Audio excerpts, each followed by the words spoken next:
Okay, welcome to Stampscaping 101. This is a video that's dedicated to impression methodology and ways to use your stamps, okay?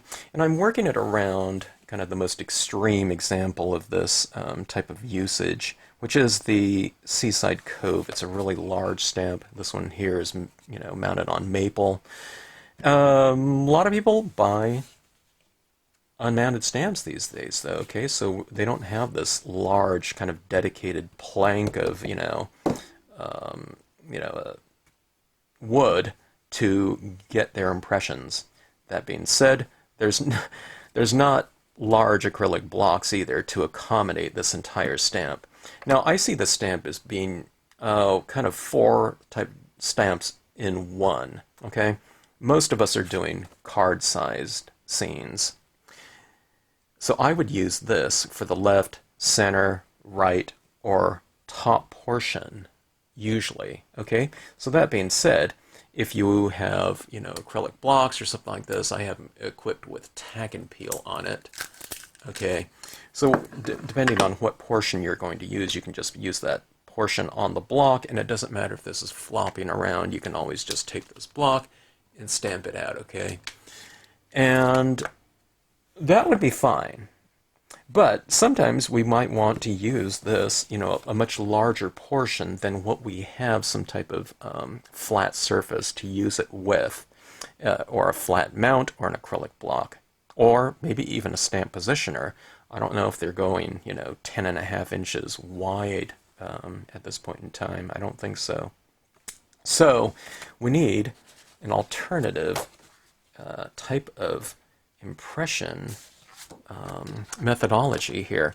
Okay, so that being said, let's get right into it. I'm going to ink up my stamp. This just happens to be just your standard dye-based ink.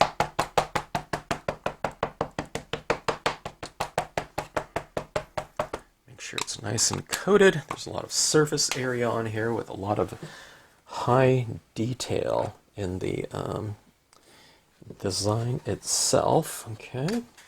This is an 8.5 by 11.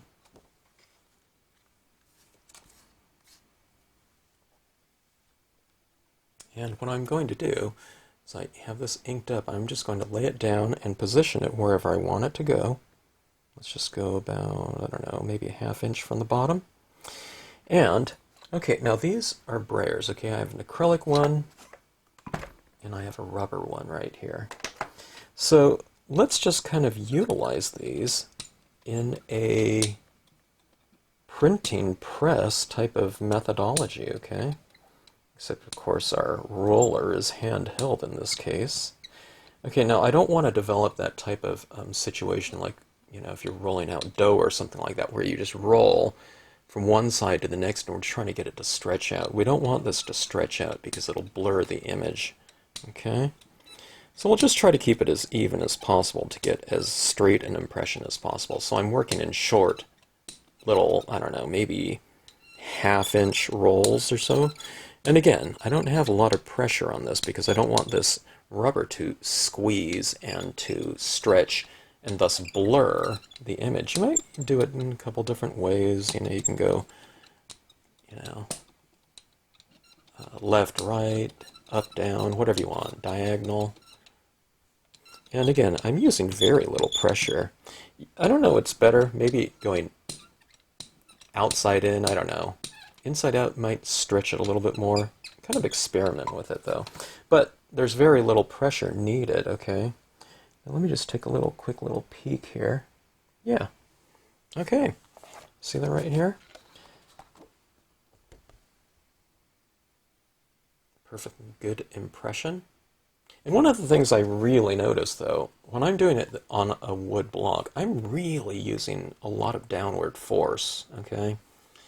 And with this, because there's so little surface area that I'm touching at any given time, you're using very little pressure, okay? Because you only have to apply as much pressure as is making contact with the rubber, okay? So that's really good for our joints and everything like that. Let's use it on a smaller piece, okay? This one's a piece of matte paper. let's give that a try here. Let's say I'm using the center portion of this, okay?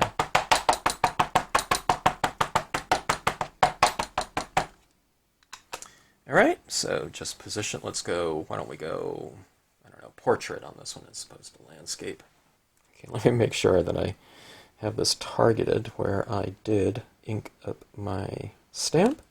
All right, so it is right in here. And I don't know if you have acrylic blocks. Let me use my rubber one. Maybe more of you have the rubber brayer than the acrylic.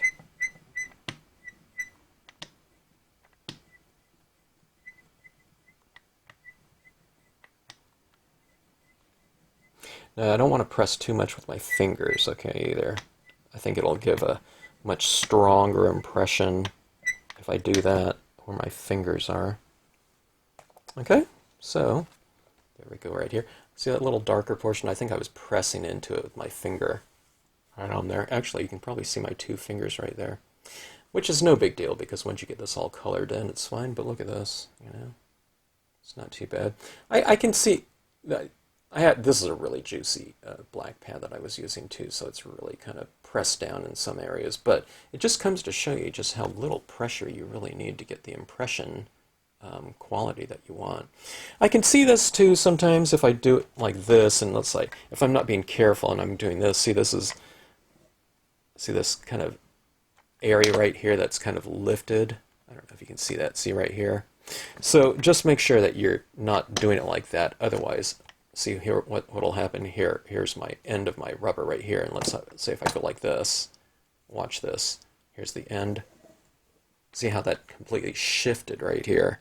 Over the course of this whole thing, it shifted over at least, I don't know, maybe a 1/4 inch right there, okay? So that's why you kind of work in short little bursts. Maybe keep your hands flat as a methodology here. Okay, let's try something other than let's use this one again. Let me try this on, that was glossy matte. Let's try it on a photo print here, okay? I'm doing a lot of photo print, photo stamping these days. I really love that, I don't know what the technique.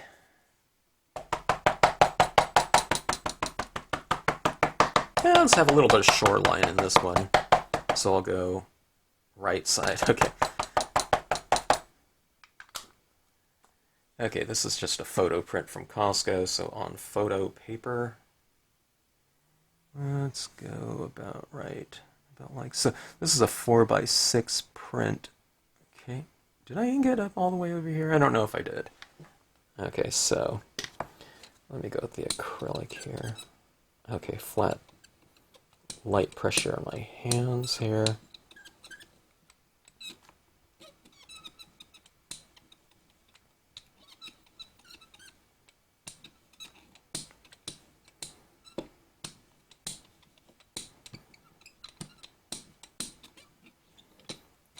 Let me take a quick little peek here. Perfect. The impressions on photo paper look really fantastic because the photo paper absorbs it so quickly. So just using this portion of the stamp, you can see it right here. Okay, where does it go? Right there. Yeah. Okay, let's try it with a different stamp. Let's go with this one right here. I just picked that one out. That one has quite a bit of surface area. It's fairly large. Let's go here on this piece. This is a half-size piece of paper.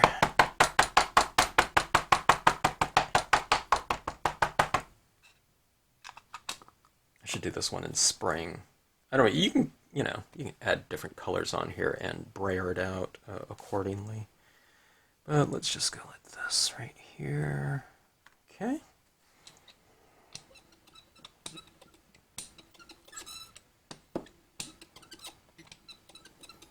Using a smaller stamp than the Seaside Cove is a little bit easier.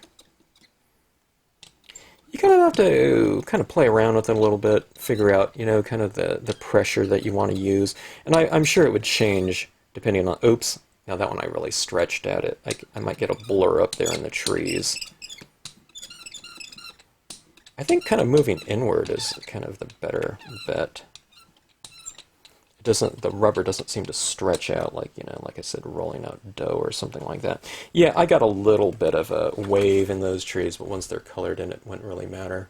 See, this is a little bit more crisp. This is a little bit more solid, but it has that ever so slight, I don't know, 1/64" kind of blur to it. But not bad, right? And I mean, this feels really comfortable, okay? I mean, I'm just kind of going like that, you know. And there's really little, you know, this one's kind of anti-high pressure, okay? Which is a little bit different if you're moving, you know, a solid force over the whole thing, where your pressure is getting distributed amongst this whole area right here. When you're doing, you know, a roller like this, it's just going to, you know, this pressure is just on one little tiny line. It's a very narrow line down this where it's coming in contact, you know, with your paper, okay? So you have to adjust your pressure accordingly. But that being said, you know, so if you have something going on with arms, shoulders, fingers, or anything like that, this can really, you know, be a good kind of alternative for you, you know. Now, I wouldn't use something like this for, you know, a really small image, you know, something like this, you know, with so little surface area, you know, and definitely not on, you know, a little tiny image like this. I guess you could, but, you know, I don't think you're going to put something like that down and go like that. I mean, if you're going to, you know, use something that's small, you can almost just press it down with your finger like that, you know, so. But large stamps with a lot of surface area, and it's not just about the dimension of an image, you know, if this was like a linear design where there's hardly any, it's not really coming in contact with the paper except for these linear types of areas, then using something like this might, I don't know, it might smash down the lines, but my stamps have a lot of high detail in them, you know, so there's a lot of contact with the paper in various areas where the shadows and details and things like textures are all developed in this kind of stipple type fashion. But I don't know, really easy on the hands for sure, and a really good alternative. Like I said, kind of, you know, test it out and get a feel for it though, you know, in terms of the process. If you get a couple blurred impressions or something like that when you're kind of experimenting with this and giving it a try, you know, don't worry about that. And like I said, I mean, if I do get some kind of blurring happening in here or whatnot, usually that type of thing doesn't matter in the end result, because you're going to be coloring in all these areas anyways with whatever media you happen to be working with, you know, so you're not going to notice, you know, a little bit of a shift, you know, of those dots or whatever in a really micro type of space. Even if they do blur a lot, you know, I don't know. I'm of the mind that once you add in all that different type of media, impression, you know, quality does count, but it doesn't count as much as kind of your finishing types of processes and whatnot, and that's the thing that reads on the overall. So, I don't know, maybe if you do get a little bit of a blur, too much of a blur, maybe make that one a nighttime scene, you know, where it's darker and the impression, little kind of details in terms of the real specific areas really doesn't matter as much. So anyways, okay, so some brayers out there. Test them out, give it a go, and I think these types of things right here will make a really good alternative methodology for getting the impressions you want on whatever type of media and surface you're using them on. And after all, you know, a printing press is just basically a big roller that you're rolling over whatever type of plate that you're getting your prints off of. And what is a brayer? But it's a roller. It's like a hand, you know, portable printing press in a way. So why not use that with printing mechanisms, you know, in our world, the rubber stamp. Okay, so anyways, I hope that comes in handy for some people. A lot of people are getting this Seaside Cove lately. I guess they like what they've seen in a lot of the videos that I've used them on. And like I said, it's a very versatile stamp, so it's really fun to use, and it's it's several stamps in one, as big as it is. So you can use it in tiny little sections and whatnot. I've even seen this center section overlapped, and stacked to form these kind of rapids in a river, to the, the left, middle, center, top type of usage of it. Okay, so anyways, if you have any questions, drop me a note in the comment section.